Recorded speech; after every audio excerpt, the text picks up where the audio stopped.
It was about 10 years ago, sometime in the early spring, when a group of us decided to head down to Ginny Springs in Florida for a camping trip. I was in my mid-20s back then, and we were all still pretty eager to spend our weekends outdoors, sleeping in tents, cooking over fires, swimming during the day, and staying up late around the fire at night. Ginny Springs had become a bit of a favorite for us. It was far enough from home that it felt like a real escape, but not so far that we couldn't pack up on a Friday and be back by Sunday evening. The place was beautiful too, clear blue springs, towering trees, plenty of trails, and even though it could get busy, the property was large enough that you could still find quiet spaces if you wanted them. We arrived on a Friday afternoon, early enough to get a decent spot tucked in a less crowded area. I don't remember the exact site number, but it was closer to the tree line than to the river. We had 4 tents between us, and we made a decent camp setup with the fire pit at the center, a couple of hammocks strung between trees, and coolers all gathered on a tarp a little away from where we slept. The weather was perfect that weekend. Not too hot, not too cold, a slight breeze, and just enough overcast to keep the sun from being brutal. The kind of conditions you hope for when you're spending a couple of days outside. Friday night was uneventful, just the way I like it. We cooked sausages over the fire, drank a few beers, passed around a bottle, and talked about work, relationships, and a few dumb memories from high school. We heard the usual sounds of other campers scattered around the woods. Laughing, music in the distance, the occasional loud voice trying to be funny after too much alcohol. Nothing out of the ordinary. We stayed up until around midnight, then put out the fire and settled into our tents. Saturday during the day was busy in the best kind of way. Some of the group went tubing and floating in the springs. I stayed near camp most of the morning, reading in my hammock and wandering down to the water to cool off a few times. We grilled burgers for lunch, and around mid-afternoon, the group that had floated downstream came back with sunburned shoulders and lazy smiles. It felt like a solid camping weekend, one of those weekends you look forward to when the work week is dragging. We ate well again that night, and the beer flowed a little heavier. I remember someone tried to play music from a speaker but killed the battery on their phone within a few songs. So the rest of the night was quiet except for the fire and the low rustling in the woods. I went to sleep that night feeling content. The kind of sleep that comes easy after a full day outdoors. Somewhere in the middle of the night, I woke up to a sound that shook me in a way I didn't understand at first. It wasn't the kind of sound that eased you awake or blended into a dream. It was sharp, sudden, and loud. It felt like the ground vibrated under me for a second. I lay there frozen for a bit, listening. It sounded like a tree falling, something big. Not just a branch or a limb, but a full, massive tree hitting the ground, the kind of sound that has weight to it, deep and cracking and final. I've watched enough movies to recognize the sound, and I've heard trees fall before in storms or during logging work, but never this close, and never this unexpectedly in the middle of a calm, still night. I stared at the roof of my tent, half convinced I had imagined it or that it was further off than it felt. After a few more minutes passed and nothing else happened, I figured it must have fallen somewhere deep in the woods, away from camp. Maybe old or rotted, maybe pushed down by the wind. But the air was dead still, not a breeze. That struck me as odd, but I didn't move. I didn't unzip the tent or call out to anyone. I just lay there and listened. Nothing. But then, about 10 minutes later, I started hearing voices outside. It started with just a few, then more and more, and soon there was a steady hum of people moving around. I couldn't make out words, just the sound of multiple footsteps and the tone of voices that weren't joking or relaxed. They weren't panicked either, but there was a seriousness to them that got me up and moving. I unzipped my tent and stepped out into the cold night air. The sky was dark, and there was only a faint glow from a nearby fire still burning low, but I could see shadows of people moving between tents. Not just in our group, these were other campers. Some had flashlights, a few were barefoot. All of them looked like they had just rolled out of sleeping bags and were trying to figure out what was going on. I followed the cluster of people moving toward the sound and eventually came upon the source of the noise. The tree had come down just beyond the main trail that runs parallel to the spring. It was huge, at least a couple of feet in diameter, a live oak maybe, hard to tell in the dark, but massive and heavy and still freshly split. You could smell the raw wood where it had snapped. The sound of cracking must have come from its base giving out. It had collapsed right on top of a tent. Not near it, not partially over it. Fully down across the middle of it, crushing it flat. There were people standing around in silence, their flashlights aimed down at the mess of nylon and splintered wood. A few people were crouched near the collapsed tent, trying to lift branches or look for something underneath. Others were pulling back and shaking their heads. I moved in closer but stopped when I saw the shape of a foot sticking out from under the tree trunk, unmoving and barefoot. Someone had already run off to get a ranger, and within minutes more people arrived with radios and medical bags. It felt surreal, watching strangers coordinate, call for help, and try to clear a path in the middle of a campsite. There were no sirens, no shouting, just controlled movement and quiet murmurs. I stood there for what felt like hours, just watching, until finally, I saw a ranger step away and speak into a radio. A helicopter was on its way. It took longer than I expected for the helicopter to arrive, maybe an hour or so. In that time, they managed to clear the area around the tent, but they didn't move the tree. They couldn't. It was too heavy. When the chopper finally arrived, it came in low and loud, the wind from its blades sending dust and debris across the campground. It landed just outside the wooded area, and more emergency personnel came in with a stretcher and gear. I didn't see everything up close, but from where I stood, it was clear that there was no rush, no urgency. It didn't look like they were trying to save a life. Eventually, they loaded the body into a bag and then onto the stretcher. I didn't watch them carry it to the helicopter. I just turned around and walked slowly back to our site, past faces that looked confused or dazed, some in tears, others just numb. No one was loud. Everyone was quiet, the kind of quiet that sinks into your bones. I didn't go back to sleep that night. I sat in my camp chair, staring at the fire, which someone had stirred back to life.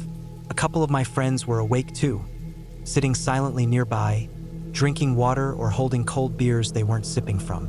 No one said anything. In the morning, we saw the damage more clearly. The tree had fallen across 2 tents, but one of them had been unoccupied. The one with the body had been set up right next to a large trunk that must have rotted from the inside. It didn't look like anything from the outside. No hollow spots, no fungus, no signs of weakness. But something had given out, maybe roots, maybe something below ground, and when it let go, it came down hard and without warning. We packed up early that day. None of us wanted to stay. We moved slowly, still shaken, still unsettled. I don't remember much about the drive home. I just remember the silence in the car and the dull ache in my stomach that stayed with me for days. Later, we found out from news articles that the person killed was in their 30s, camping with friends, and had gone to sleep early that night. The death was ruled an accident, a tragedy. Nothing could have prevented it, they said. Nothing anyone did wrong. But it stuck with me, that sound of the tree falling, that heavy, deep crack followed by silence, the image of the crushed tent, the bare foot, the stillness, the helicopter in the night sky. It was the first time I truly realized how fragile everything is out there. You think about snakes, bears, getting lost, maybe even a bad fall, but not a tree. Not something so slow-growing and rooted and old just deciding to fall. Since then, I still camp, but I look at the trees differently. I check the ground around their base. I notice the lean of trunks. I think about wind. I don't set up under large limbs anymore, no matter how solid they seem. That night at Ginny Springs reminded me that nature doesn't care how careful you are or how much experience you have. Sometimes things just happen, and when they do, they leave a mark that doesn't fade. I've worked as a safari guide in the Lowveld for years. It's not a job you do for money or even for comfort. It's something that pulls you in and never quite lets go.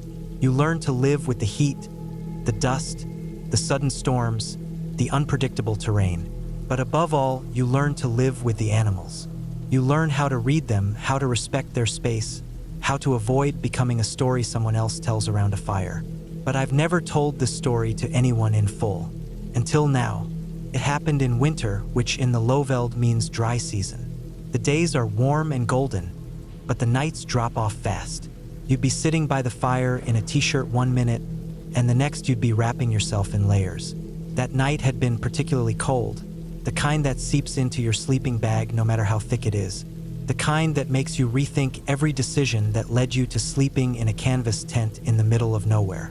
We were doing a multi-day walking trail, just me and another guide, Ben, taking turns leading a group of 4 German tourists through the bush.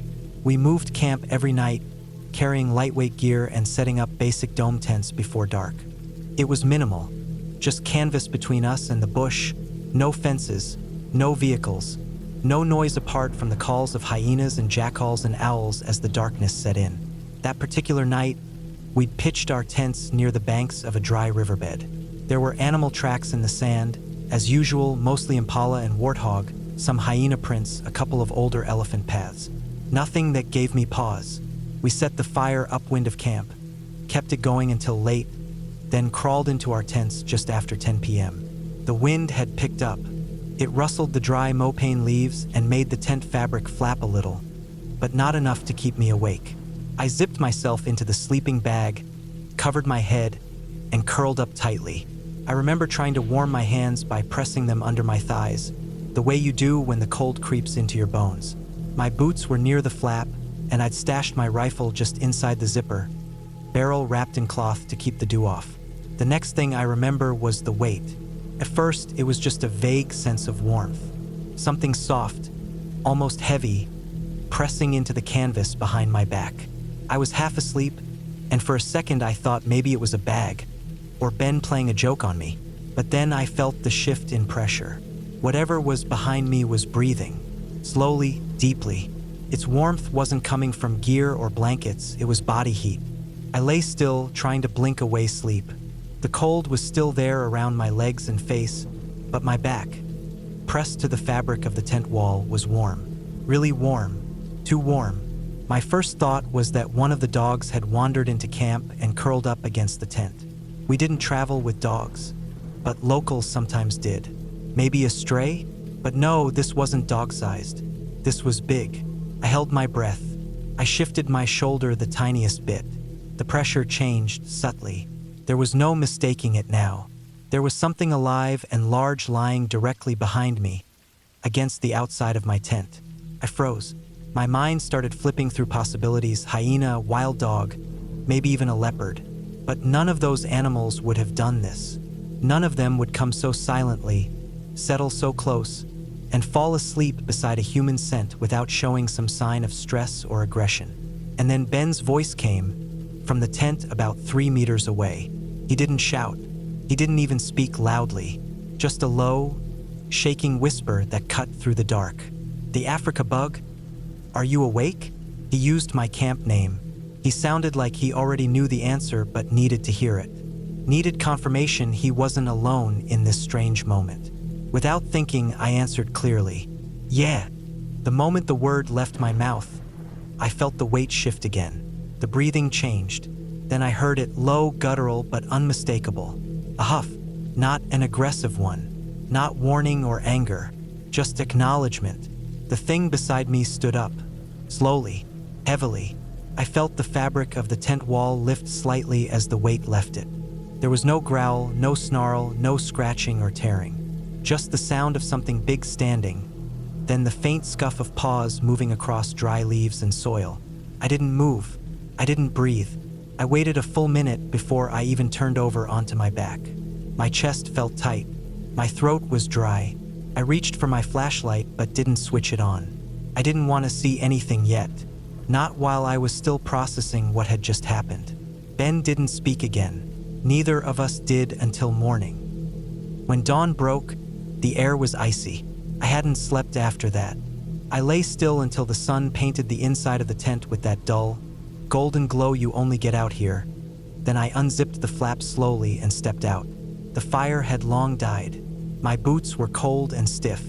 I looked around the perimeter of the camp, down to the soft earth between our tents, then a few meters beyond. And there they were, lion tracks, fresh, clear, unmistakable. Not just any lion, a big male. You can tell from the size of the pads and the spread of the toes, but even if I wasn't trained to read them, These ones were hard to miss. They circled the tent once, passed by the dead firewood, then doubled back, directly to the side of my tent. Then, right beside the canvas wall, pressed almost perfectly along the length of where I'd been lying, were imprints in the sand and leaves. The lion had curled up there, curled up, as if I was another warm body. Ben stepped out of his tent a moment later. His eyes were bloodshot. He hadn't slept either. We didn't talk at first. We just followed the tracks with our eyes, then scanned the edge of the trees. It was quiet, still, too quiet. Eventually, he looked at me and gave a tiny shake of his head. We didn't need to say anything more. When the guests woke, we made coffee like normal, acted calm, like guides are supposed to. We didn't tell them what happened. They didn't need to know a lion had come within a few feet of them, slipped through the darkness, and napped beside one of their guides like a house cat curling up on a radiator. Later that morning, we moved camp. We followed the lion's trail down the riverbed. The tracks continued for about half a kilometer, then turned east into thicker bush. He hadn't stalked us. He hadn't hunted. He had just come through, felt the cold, and stopped for warmth. It wasn't aggression. It wasn't curiosity. It was survival.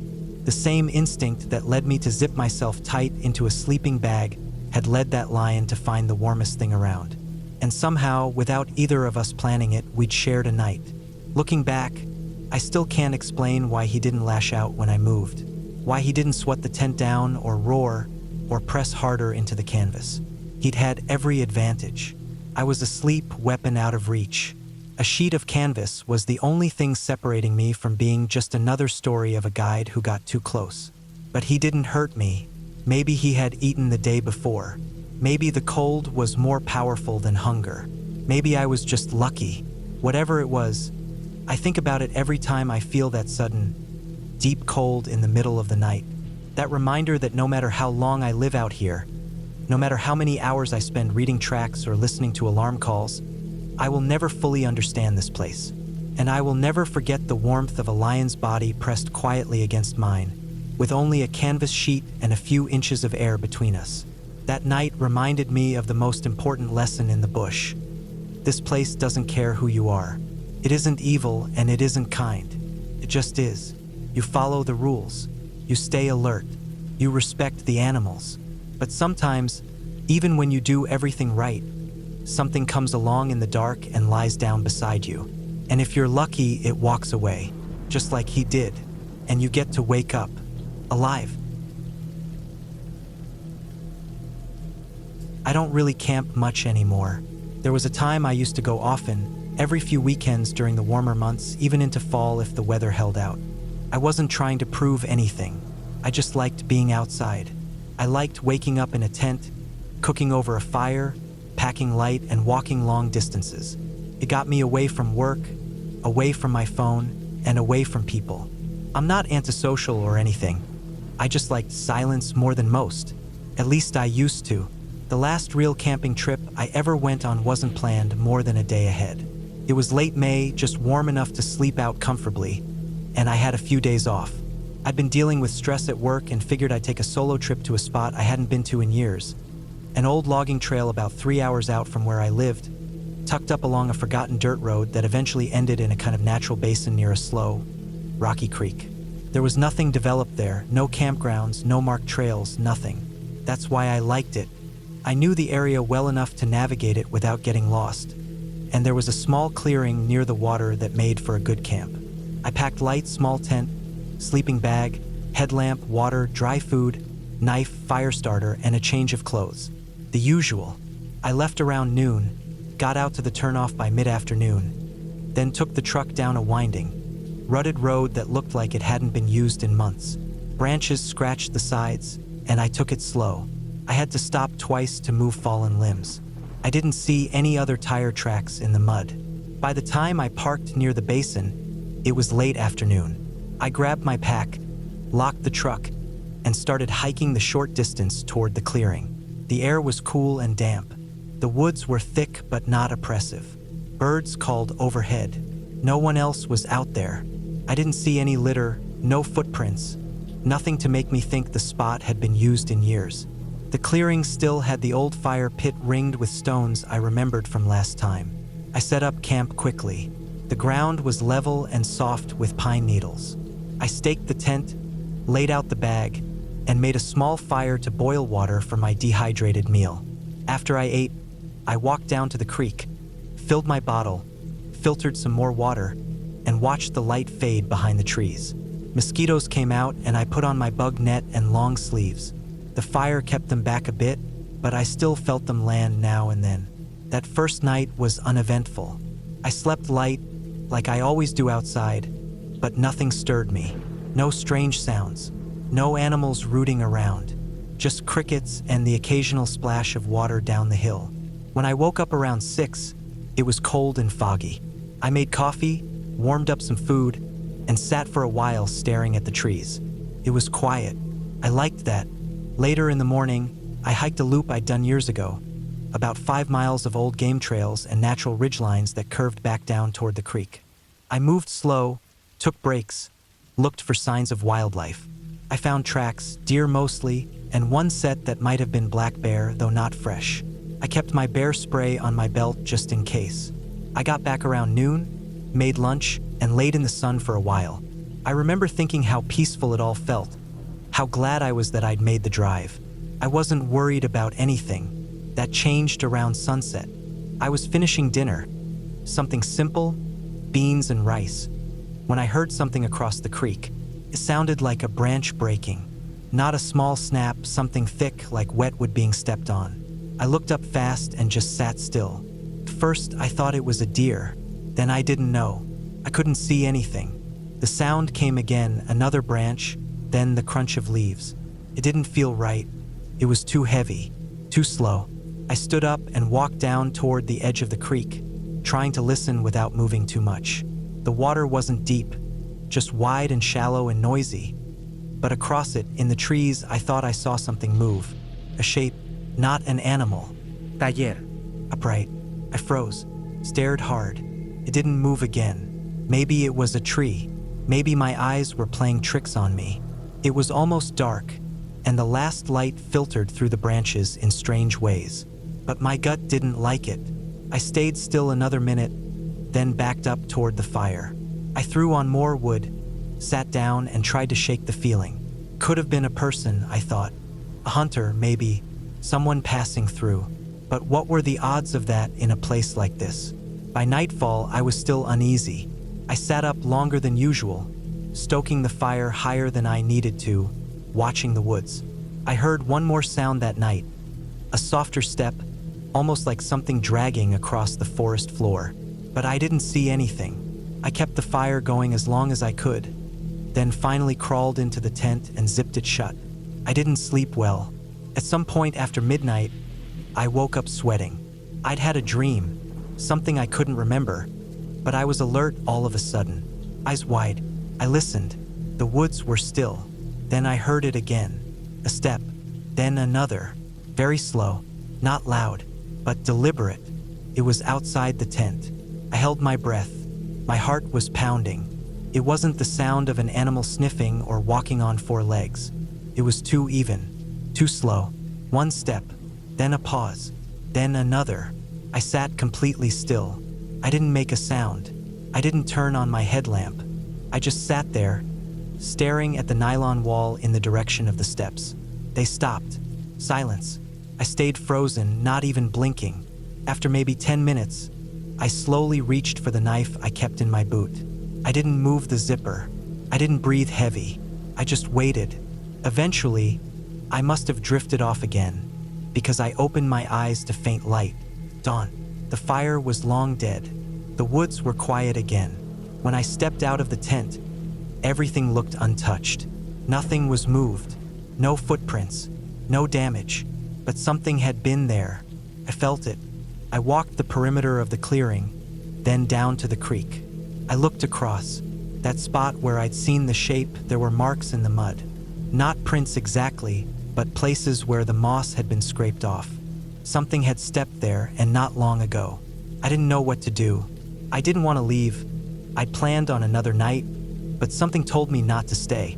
I paced around camp for an hour, trying to convince myself I was overreacting. But my stomach wouldn't settle. Around 10 a.m., I started breaking camp. I didn't even eat. I packed fast, dumped water on the fire pit, and got moving. The hike back to the truck wasn't long, but it felt like it took hours. Every twig that snapped behind me made my heart race. I kept looking over my shoulder. I never saw anything. When I got to the truck, everything was as I left it.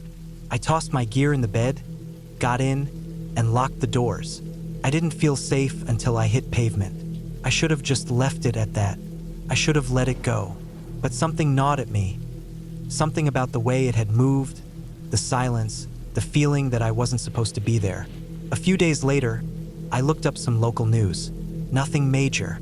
No reports of missing people or strange encounters.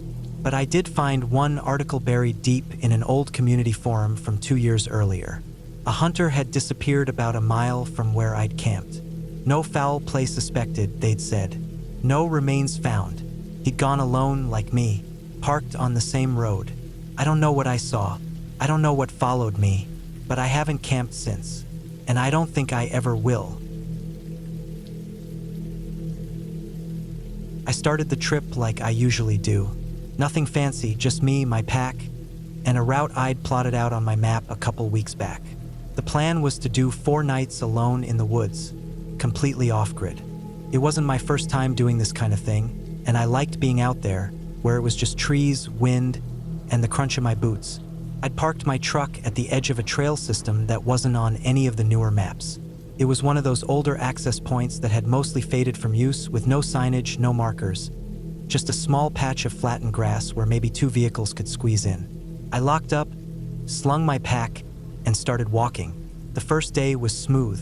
The trail was narrow and a bit overgrown in places, but I made good time. I stopped for lunch near a small creek, filtered some water, and kept moving. I'd set my goal on an area about 10 miles in, a small clearing I'd found on satellite images that looked flat and remote enough for a decent camp. By late afternoon, I reached the clearing. It wasn't huge, just a little bowl of land tucked into a dip between 2 ridges, maybe 30 feet across. It was quiet, peaceful. I set up my tent, cooked a small dinner, and was asleep before the sun was fully gone. No animals in the night, no strange sounds, just the usual rustling of wind in the leaves. The second day, I kept pushing farther in. I wasn't trying to make big miles, just wanted to enjoy being out there. Around midday, I took a turn off the main path and bushwhacked for a couple hours, heading toward a dense pocket of forest I'd marked as interesting. The trees got thicker, the ground a little less predictable, but I was still within my comfort zone. Late in the day, I stumbled onto something that felt off. I was maybe 15 miles from the nearest road, deeper than most backpackers go, and there, nestled between the trees, was a fully set-up campsite. It wasn't old. That's what stood out right away. The fire pit was still warm, faint smoke curling from a smoldering log. There was a tarp rigged between 2 trees with a sleeping pad underneath it, clean and neatly rolled out. A small bare canister sat by the fire, and a lightweight backpack leaned against a tree. It looked like someone had just stepped away for a few minutes. But I waited. I stood there for a while, not touching anything, just listening. Nothing. No voices, no sounds of movement. I called out, just a quick, "Hey," even though I knew I wasn't supposed to talk to anyone. No answer. I gave it another few minutes, scanned the area, then moved on. I didn't like it. Something about that camp made my skin itch. I hiked another quarter mile and set up my own shelter just far enough that I couldn't see that other site, but close enough that I'd notice if anyone came back to it during the night. I kept my fire small, just enough to warm some food and take the edge off the chill. I was extra cautious setting my perimeter, hung my food high, kept my gear close. I didn't sleep well. Around 2 in the morning, I woke up. I don't know what did it. No sound, no light, just that sudden, sharp alertness that doesn't come from a dream. I stayed still, listening. The forest was quiet. Too quiet. No insects, no wind, just dead air. I laid there for maybe half an hour before drifting off again. When I got up in the morning, something was wrong. My gear was off. My boots, which I always placed just inside the tent vestibule, were turned around. My cooking pot was sitting on the other side of the fire ring from where I'd left it. My food bag was still in the tree, but the cord looked different, like it had been retied. Then I saw the prints, clear boot prints circling the tent. They weren't mine. I know how I walk, how I pace. These were spaced out, careful, slow. They made a full loop around where I'd been sleeping, like someone had stood there for a while, watching.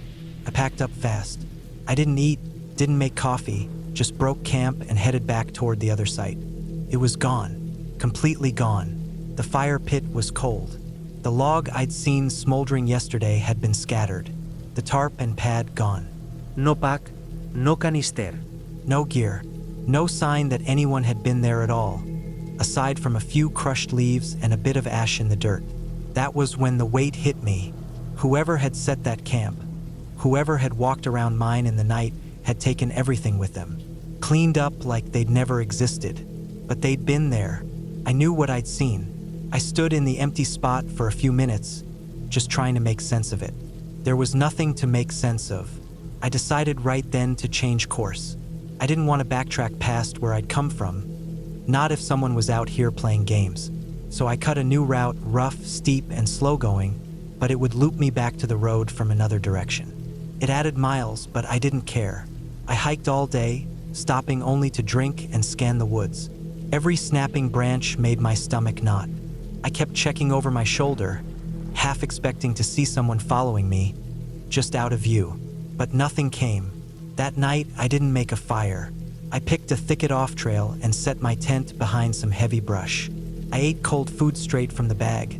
Didn't unpack anything I didn't need. I kept my boots on, knife near my chest, bear spray in the tent corner. Still didn't sleep.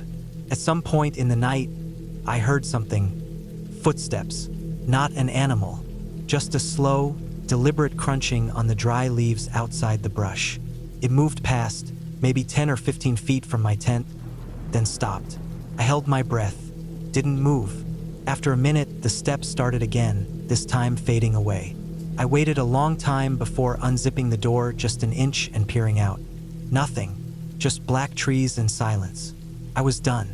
At first light, I packed up and started hiking again. I made good time even though the trail was barely a trail. I didn't stop to eat. Just drank on the move, heart pounding all day. By late afternoon, I came out near a fire road and followed it until I hit the small gravel lot where I'd left my truck. I didn't see another person the whole way back. When I got to the truck, it looked fine. I checked the locks, windows, undercarriage, everything. No one had touched it. I started the engine and pulled out of there without looking back. Once I hit the highway, I drove for a while before pulling off at a gas station. I went inside, bought a coffee, sat in the lot, and just stared at the road. I don't know what I walked into out there. It wasn't supernatural.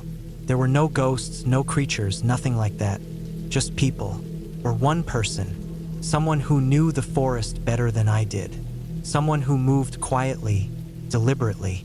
Someone who didn't want to be seen. I think about that fire pit, still warm when I found it. The neat gear, the lack of clutter. It was a trap or maybe a test. I think I was meant to see it. Maybe they were watching from the trees while I stood there, looking at their gear. Maybe they were already at my camp before I set it up. And those prints around my tent? That wasn't curiosity. That was control. That was someone showing me how close they could get. They didn't take anything, didn't hurt me, just made sure I knew they were there, that they'd been watching, that they could have done more if they'd wanted. I haven't been back out since. I still go hiking sometimes, but only on well-traveled trails. I don't camp alone anymore. There's a line between solitude and isolation, and I know now that when you're deep enough in the woods, things can happen that no one will ever find out about. Whatever was out there that night wanted me to know one thing before I left. This is their territory, not mine, and I got the message. We'd been planning the trip for months, just the two of us. It was something we used to do every summer when we first started dating. Get away from everyone, set up somewhere quiet, and spend a few days with no signal, no people, and no schedule. Life had gotten busier over the years, and it had been too long since the last trip. so we decided on a remote forest in the northern part of the state. No designated campsites, just national forest land where you could hike in and set up as long as you followed the rules. We liked it that way. No one around for miles, just the trees, the dirt, the sound of the wind and birds. We packed well, maybe too well. We had a bear-safe cooler, one of those thick-walled ones with the locking handles, the kind you need a key for. We stored all the food in it, and the key stayed in a side pouch of my bag. We had everything: water filter, extra fuel, bear spray, a small axe, 2 phones, even a solar charger for emergencies. The plan was to hike about 5 miles in off a Forest Service road, set up camp near a stream we saw on the satellite map, and stay out there for 3 nights. Getting there took longer than we expected. The road was barely more than a trail by the time we reached the last turnoff, and we had to park under some thick trees and hope the car would still be there when we came back. The hike-in wasn't bad, just slow. The air was damp and thick under the canopy, and every step on the trail kicked up the scent of wet leaves and moss. We stopped a few times to check the GPS. When we finally found the stream, we followed it a little ways until we reached a patch of flat ground that looked good for a tent. We cleared some sticks and rocks, set up the tent, and unpacked everything. That first evening felt perfect. We cooked over the little stove, boiled some water for tea, and sat around watching the last light filter through the trees. The stream was close enough to hear, but far enough to not drown out the quiet. Felt like we were really out there, far from anything. That night, we stored everything properly. Food in the cooler, cooler locked, cooler stashed a bit away from the tent, under a fallen tree. The key zipped inside my pack, which I kept inside the tent, right by my sleeping bag. We heard a few distant animal sounds during the night, but nothing close. I remember feeling calm, wrapped in my sleeping bag, listening to the sounds outside and feeling like I could sleep forever. The next morning, we made coffee, checked the cooler, and got ready for a day of walking and exploring. We brought some trail mix and jerky and left the heavier stuff back at camp. Everything seemed normal, but that evening, when we came back, we noticed something small. One of the granola bar wrappers was on the ground near the cooler.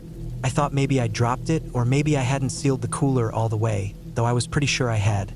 It hadn't rained or anything, so we picked it up and didn't think much of it. We cooked dinner, rice, and canned chicken, then stored everything again. I double-checked the cooler. Locked, handles sealed, key still in my bag. We slept well again, though I thought I heard a soft thump in the night, like something heavy stepping somewhere close. I didn't want to get up and check, so I lay still and waited for it to stop. The second morning was when I really started to notice something was off. Some of the snacks were missing. A few of the energy bars and 2 vacuum-sealed bags of trail mix weren't there anymore. I was confused, but not alarmed. I checked the cooler. Still locked. No signs of damage. The lid wasn't forced, and there weren't any scratches or bite marks on it. If it had been a bear or raccoon, it would have left signs, maybe even taken the whole cooler. This was different. It looked like someone had opened it gently and closed it again. But that didn't make sense. No one was out here. We hadn't seen a single person since we left the car.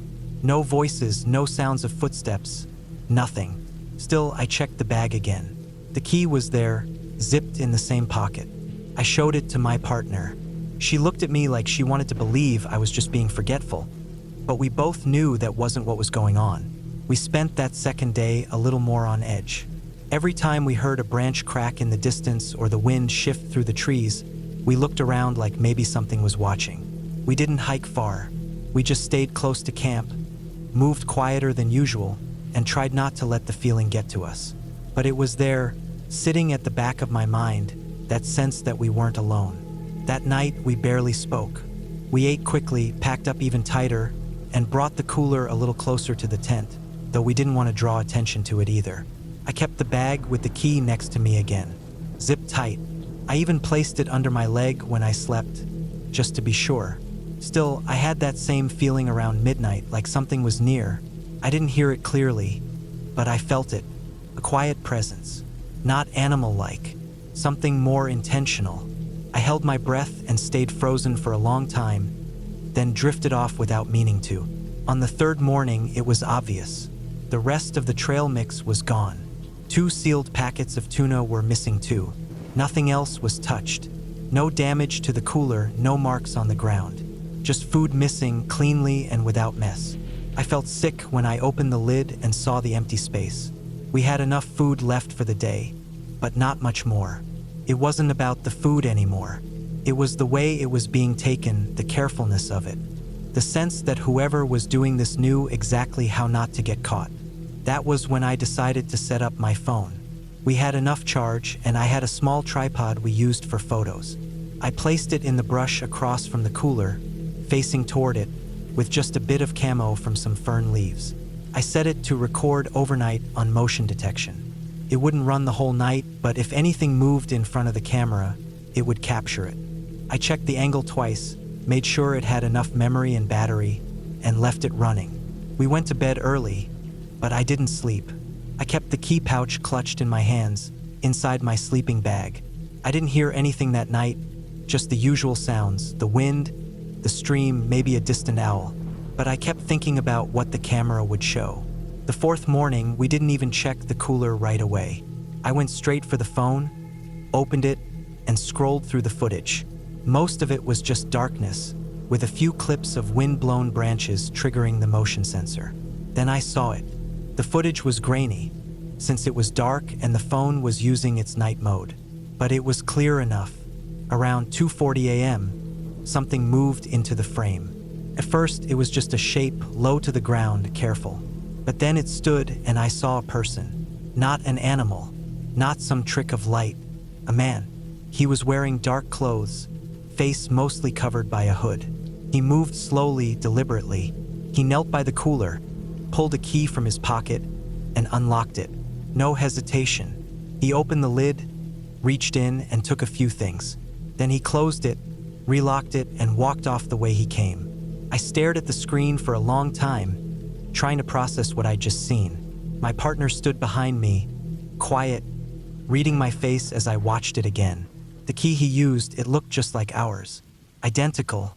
I opened my bag and checked the pouch. The key was still there, where I thought it was. But now I wasn't so sure. Was this even the original key?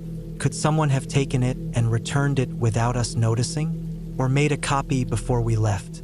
That's when it hit me.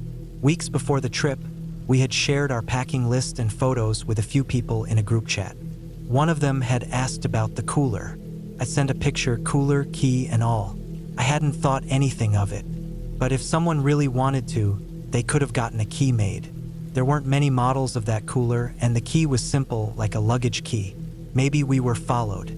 Maybe someone we knew had seen our plan and decided to mess with us. We packed up camp in less than an hour. Didn't eat, didn't stop. Just threw everything into our packs and walked. Hard and fast. Every time I looked over my shoulder, I expected to see someone. Nothing ever showed up, but I didn't relax until we saw the car again. It was untouched, parked right where we left it. We got in, locked the doors, and drove without stopping until we reached a gas station almost 2 hours away. There, in the light and noise of the real world, I pulled the cooler from the trunk and opened it again. We counted everything. All of the remaining food was still there. Whatever they wanted, they only took some things. Enough to make a point. Enough to let us know they were there. We never went back to that forest. Never figured out who it was. I changed all my locks at home. I deleted that old group chat.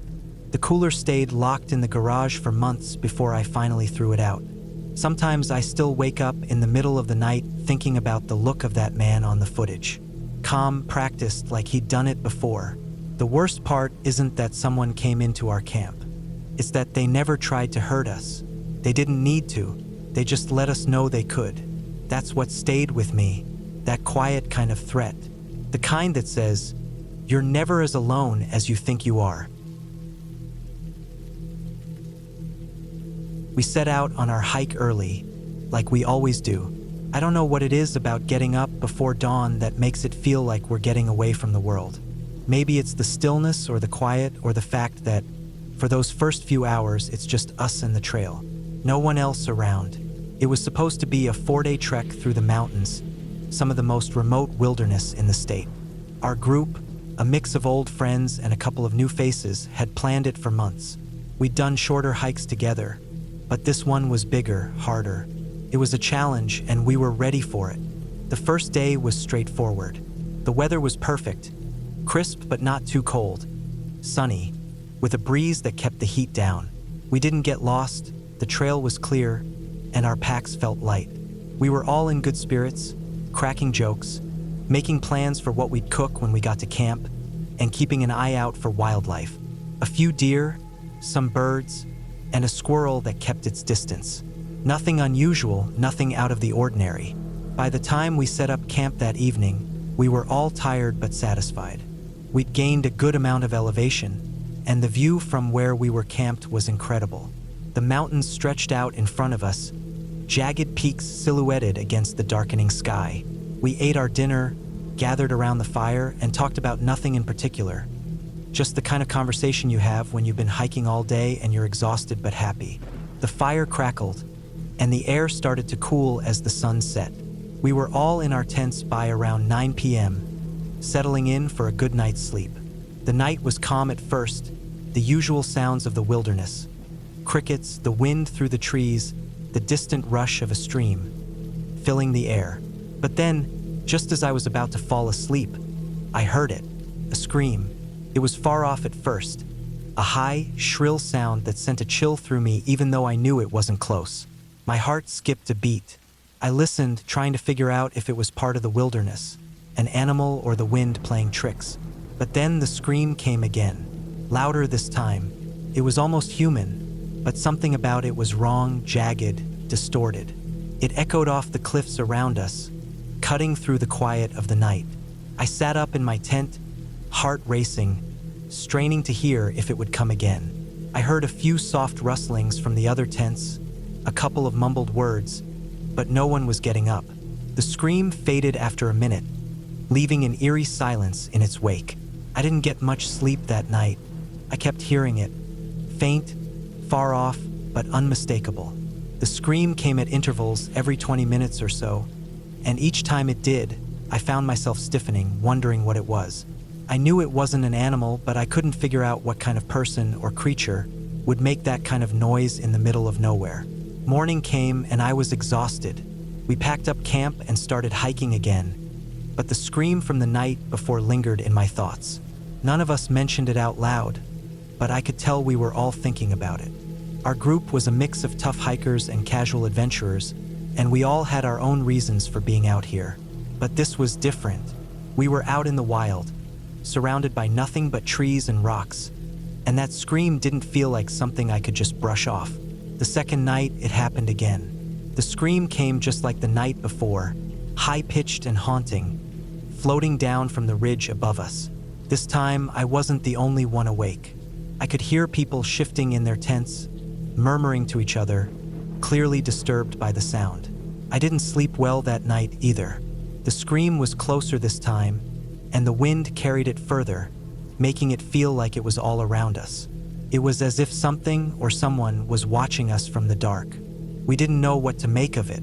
We weren't exactly in bear country. There were no signs of large predators around us, but we had seen some smaller animal tracks on the trail. Fox maybe, or a bobcat. It wasn't much of a comfort, though. The scream wasn't something an animal would make.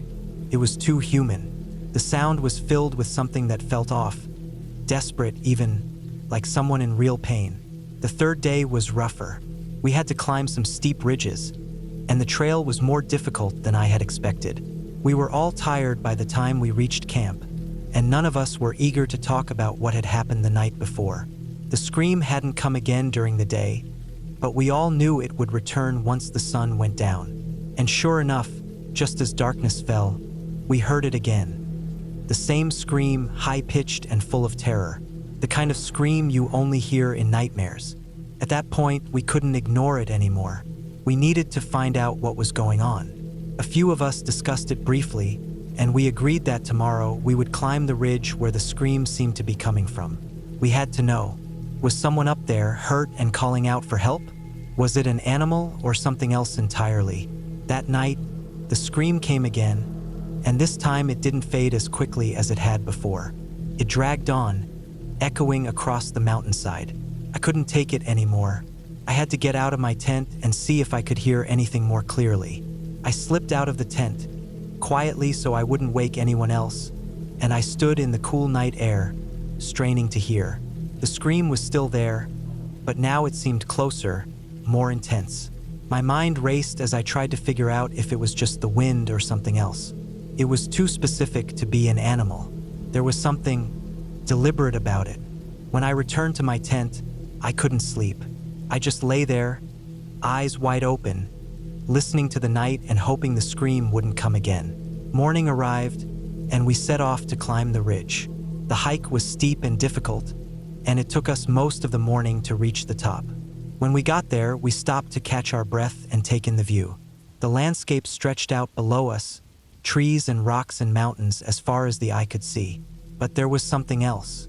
Torn up gear, a sleeping bag, abandoned and ripped to shreds, a broken tent, half buried in the dirt, a bag, empty and overturned, its contents scattered in a disorganized mess. And most unsettling of all, a trail of blood leading off the edge of the ridge. We didn't stay long. The wreckage was unsettling, like we'd stumbled onto something we shouldn't have. The gear was old, weathered, but it was clear someone had been up here recently.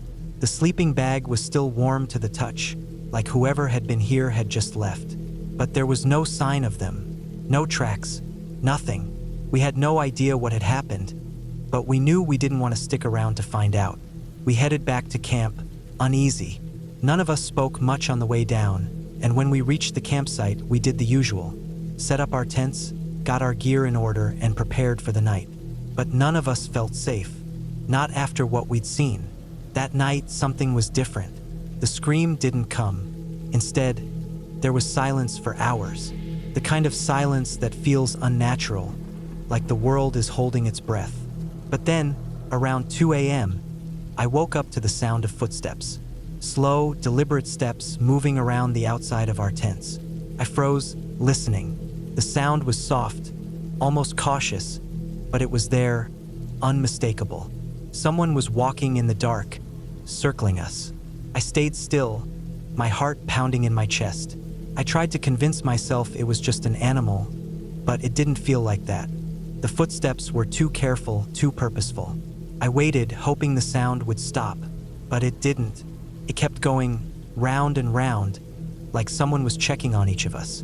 Finally, I couldn't take it anymore. I unzipped my tent slowly, careful not to make a sound, and peered out. The area around our campsite was pitch black, the trees casting long shadows in the moonlight. I saw nothing, no movement, but I could still hear the footsteps, just outside the circle of light from the campfire. I didn't move. I didn't know what to do. My mind raced, trying to figure out if I should wake everyone up, or if it was too dangerous to do that. But as I lay there, listening, the footsteps finally stopped. The silence returned, just like it had before. It was as if whatever was out there had disappeared. The next morning, we packed up and left camp early. We didn't talk much on the hike out, but everyone was on edge. We didn't find any more signs of whoever had been walking around our tents, but none of us felt safe anymore. When we finally reached the trailhead and got back to the car, we were relieved to be out of the mountains, away from whatever had been happening up there. To this day, I don't know who or what was up there on that ridge. I don't know why they were screaming or why they were circling our tents, but the thought of it still makes my skin crawl. There was something out there with us, something that watched us, something that knew we were vulnerable and alone, and I will never forget the sound of those footsteps. It was supposed to be a quiet solo backpacking trip, just me in the woods, a break from the constant noise of the world, the hustle of daily life. I had planned my route for months, mapping out where I would go, where I would camp, and what to expect along the way. My pack was heavy, full of everything I'd need: a tent, sleeping bag, stove, food, and water. I was ready for a few days of solitude. I had been hiking for most of the day, moving deeper into the woods, where the trees grew thick and the underbrush was dense. The trail was barely visible at times, and I found myself pushing through thorns and brambles, but it didn't matter. I was far from any road, deep into a national forest, miles away from civilization. That was the appeal. By the time evening started to creep in, I knew I had to find a place to set up camp. The sun was dropping, and I didn't want to risk being out here in the dark. I had passed a small creek earlier, so I figured I'd head back there and set up. I wasn't expecting to see what I saw next. As I rounded a bend, I saw smoke rising from a campfire up ahead. At first, I thought I might be mistaken. There shouldn't have been anyone else out here, but the smoke was real. The fire was alive, crackling, and then I saw the campsite. It was well maintained, too well maintained. The fire was just the right size, with a few logs stacked neatly around it. There were cooking pots and a camp chair set up beside it, all organized and untouched, like someone had just stepped away for a second. The smell of fresh coffee lingered in the air. A small tarp had been set up over some gear, and I could see a backpack leaning against a tree, boots set neatly beside it. I called out, but the only sound that answered was the rustling of the wind through the trees. The whole place was eerily quiet. There was no sign of movement, no one walking around, no voices, just silence. I stood there for a while, my heart starting to pick up speed. Part of me wanted to keep walking, to ignore the strange sight, but curiosity rooted me to the spot. I stepped closer to the fire, which still flickered, hot and alive. It didn't make sense. The camp looked like it had been set up in the last few hours. Nothing appeared to be old or weathered, and the gear was fresh. The fire hadn't died down at all, yet there was no one there. Something in my gut told me I needed to leave, but the rational part of me pushed those thoughts aside. I was alone in the woods. I needed to sleep somewhere, and this campsite looked perfect. So, I decided to set up my tent a short distance away, just far enough to be out of sight, but still close enough to keep an eye on the fire. I kept my distance, just in case, but the oddity of the situation kept me awake for a long time. I thought about it, the pieces not fitting together. The whole thing seemed wrong. I woke up around midnight. The fire had burned low, almost to embers now, but it still threw shadows in the woods. I was wide awake, restless. There was no real reason for it.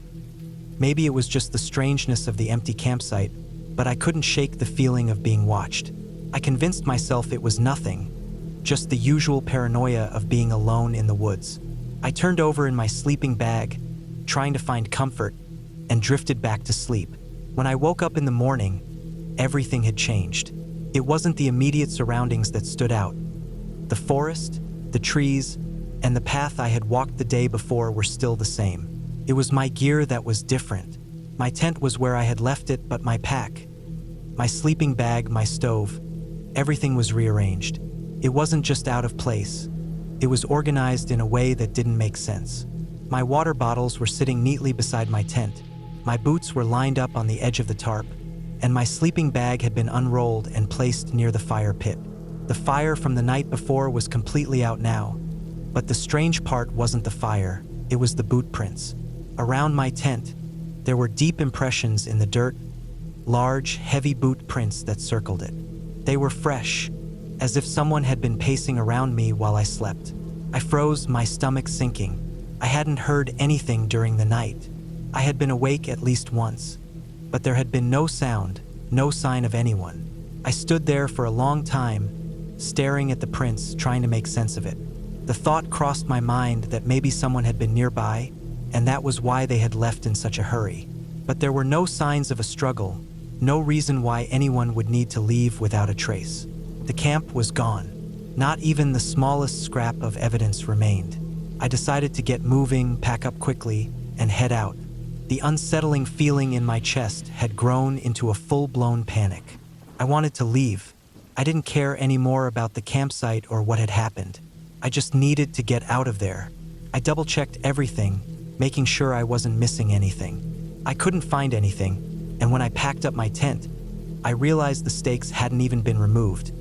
Whoever had moved my gear had done so without touching the tent itself.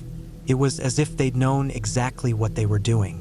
With everything packed, I moved quickly, retracing my steps from the night before. I tried to ignore the tracks on the ground, but the further I went, the more unsettling it felt. I wasn't sure what I expected to find, but the whole situation didn't sit right. There was something off about it. I kept moving, pushing myself through the thick underbrush, my heart hammering in my chest. I kept looking over my shoulder, half expecting to see someone trailing me, but I never did. There was nothing but the wind and the trees. I finally made it back to a more familiar part of the forest, where the trail was clearer. I slowed down, catching my breath. My mind raced with possibilities, none of them good. I couldn't explain the camp, couldn't explain the prince, or the way everything had been arranged. It wasn't until I finally reached the main trailhead, hours later, that I found my answer. There, by the parking lot, a ranger was talking to a group of hikers who had just returned. I overheard bits of their conversation. "They're gone," the ranger said. "A couple was supposed to be out there. Their campsite was completely untouched, except for the fire. The gear, everything looked like they had left in a hurry, but there were no signs of where they went. Just gone." I froze. My blood ran cold. I had camped in their spot. Whoever they were, whoever had been there before me, they were gone without a trace. But the one thing I knew for certain, they weren't supposed to be gone. And now I didn't stay around to ask more questions. I just walked to my truck, got in, and left the woods behind me. I didn't stop until I was back in town, far away from the place where things had gone wrong. I haven't been back to that part of the woods since, and I don't plan to. Whatever it was that happened out there, it's still with me in the back of my mind every time I step out into the wild. Something happened. Someone was there. And then, just like that, they were gone. I had been planning this trip for a while, wanting to get away from everything. The noise, the constant distractions, the everyday grind. It was going to be just me. A few days in the woods, hiking and camping in total solitude. I was prepared for it. I had my tent, my stove, all the food I needed, and enough firewood to last me through the night. I picked a spot well off the beaten path, deep in the forest. A place I'd come to enjoy in the past with no one else for miles around. The idea of being completely alone, surrounded only by trees and the sound of the wind, was exactly what I needed. The first couple of days passed without incident. I hiked during the day, taking in the sights and sounds of the woods, and at night, I sat by the fire, roasting marshmallows and watching the stars. The campfire crackled in a way that was comforting, and everything felt just as peaceful as I had imagined it would be. But on the third night, things started to change. It was around dusk when I first heard it, a dull, rhythmic thud. It was faint at first, almost indistinguishable from the sounds of the wind rustling the branches, but it soon became clearer. The steady, deliberate chopping of an axe. The sound carried through the trees, sharp and precise, like someone was gathering firewood just beyond the clearing where I had set up camp. I didn't think much of it at first. There were plenty of campers out in these woods. Maybe someone had set up camp further away, and I was hearing them prepare for the night. I'd heard that kind of sound before, and I figured it was probably a group of hikers out here for a night or two. But as the evening wore on, I realized that no one had come past. There was no sign of anyone, no distant light from a campfire, no voices. The sound of chopping continued, growing louder as the night went on. I decided to ignore it, assuming it was just some hiker doing their thing. I didn't need to check, didn't want to ruin the peace of the evening by seeking someone else out. That night, after the chopping had stopped, I went to bed, trying to brush off the oddity of it. I had set up my tent a little ways from the fire, a bit deeper into the woods, so the sounds of the trees swaying and animals rustling didn't keep me up. But that night, the noise did. It was there again the next evening and again the night after that. Every night, without fail, the chopping noise came, steady and relentless. By the fourth night, I had started to get used to it. It had become part of the rhythm of the forest, like the rustle of leaves or the distant call of birds. But I was still curious. There was no one else supposed to be in the area, and the trail I had taken earlier had been quiet. There hadn't been any sign of other campers. The thought nagged at me. Who was out there chopping wood in the middle of nowhere, where no one else was supposed to be? That night, I decided to do something I hadn't planned on doing. I would get up in the middle of the night and check. I wanted to find out who was out there. So, around midnight, I slipped out of my tent and grabbed the flashlight. I kept low, not wanting to make a sound, and began walking toward the direction of the chopping. I didn't know what I expected to find. Maybe a stray hiker or some lost camper who had decided to set up nearby. The forest around me was thick with trees and shadows. The moonlight barely pierced through the canopy, and the only sound was the crunch of leaves under my boots. I walked cautiously, trying to keep quiet, but the noise was still there. Thunk, thunk, thunk. The sound of the axe cutting into wood. It wasn't far now, I could tell by the direction of the sound. It sounded close enough that I thought I'd find the source just ahead. But when I arrived at the edge of the clearing, where the sound had seemed the loudest, I found nothing. No camper, no fire, just a few scattered branches and a dark, empty space. I stood there for a while, confused.